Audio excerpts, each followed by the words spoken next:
Grove, right from our big backyard here at GROCK. Monmouth and Ocean counties, currently residing, grown up in the general area, and just playing your hearts out for a very long time, even before you got together as Jeta Grove. We have with us Adam, Dan, and fill-in, sometimes percussionist, we'll put it that way for now. Francis, John, you full band, you have at least one member on vacation right now?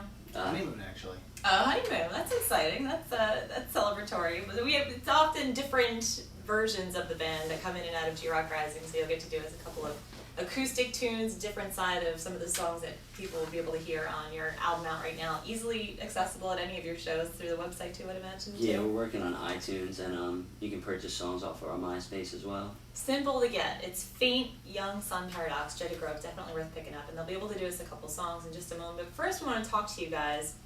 You're a band that's been together in your current formation for a few years now. You have a good number of years under your belt, but you were no strangers to the music scene. Always like to ask the bands, especially from the shore area of New Jersey, what your take on the scene is. Because some people say it's a segmented part of New Jersey. You have your pockets, say like playing the Saint and the Surf Club, which I know you guys are very familiar with. You had your CD release there. There's more of a northern, there's more of a somewhat Philly split. So how's it been over the last few years progressing as Jeta Grove? We make friends everywhere we go. I know we've dealt with a couple of bands that don't have the same outlook as us, but we play in Battle of the Bands, regular shows. We make friends everywhere we go, network, and play shows all over the place, New York, Philly, and right at home. And it just is a matter of just finding those networks, finding those other bands that you actually think you kind of gel with, and being able to put shows on, looking for bills to play together. As you can imagine, sometimes they're sticky with bands that are not exactly your style of music. It can be a different thing, yeah, to mesh those audience members and everything.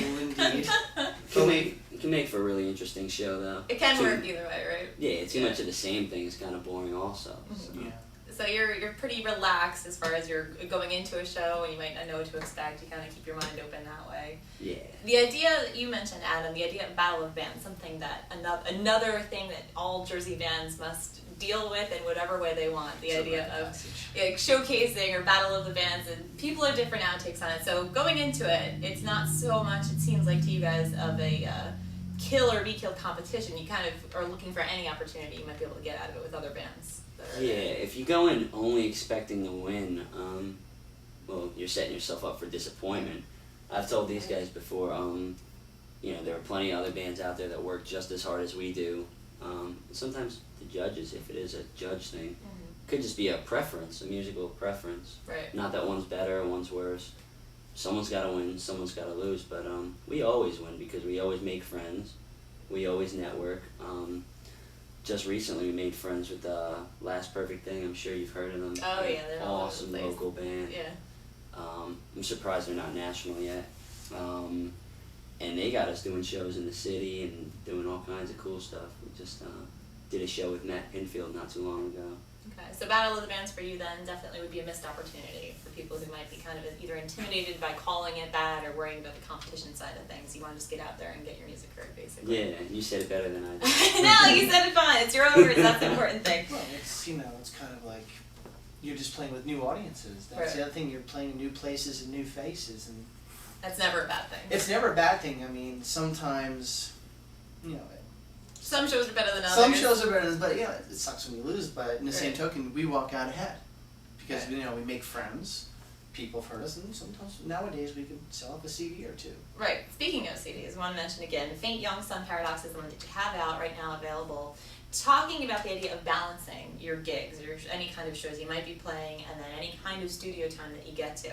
It's a very delicate balance for a lot of bands who also have to keep a day job and be able to fund the entire project. It's a Yeah. labor of love. So what have you guys learned talking about your experience and then moving forward? How are you approaching any recordings in the near future or the further career of Jeta Grove?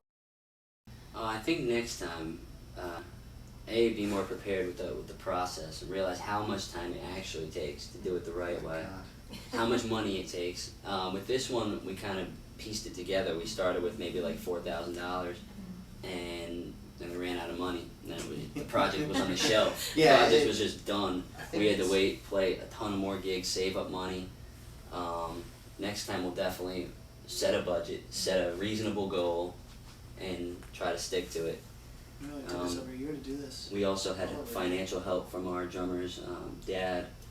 He loaned us a hefty sum of money. Which is always nice to have that person who believes in the band enough absolutely. to be able to front it. So. Yeah. You know, each time we've gone to the studio, it's been a new experience.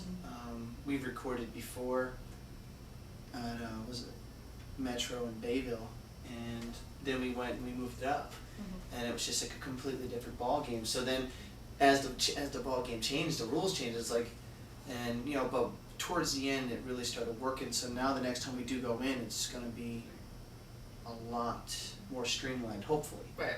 you know, be better prepared. Coming through it leaner and more wise. Those are sage words of yeah. advice for any band that might be just heading into the studio. Yeah, we learned a lot of things about making a professional record too. There were layers and layers of sounds on this record, and I already have visions for the next one. It's gonna be crazy. I just wanna build a skyscraper. So that's what to look for. In the meantime, though, you're going to want to pick up Jeta Grove, Faint Young Sun Paradox. For people to be able to come out and see you, I know you have a lot of stuff cooking as far as shows go. Best thing is to get you to your website, which would be? MySpace.com/JetaGrove Music. We also have a second one. It's MySpace.com/JetaGrove. That will get you all the info on Jeta Grove that you need now and forever. And in the meantime, we're going to let you do a couple songs, give you another reason to get the CD. This is another edition of G-Rock Rising.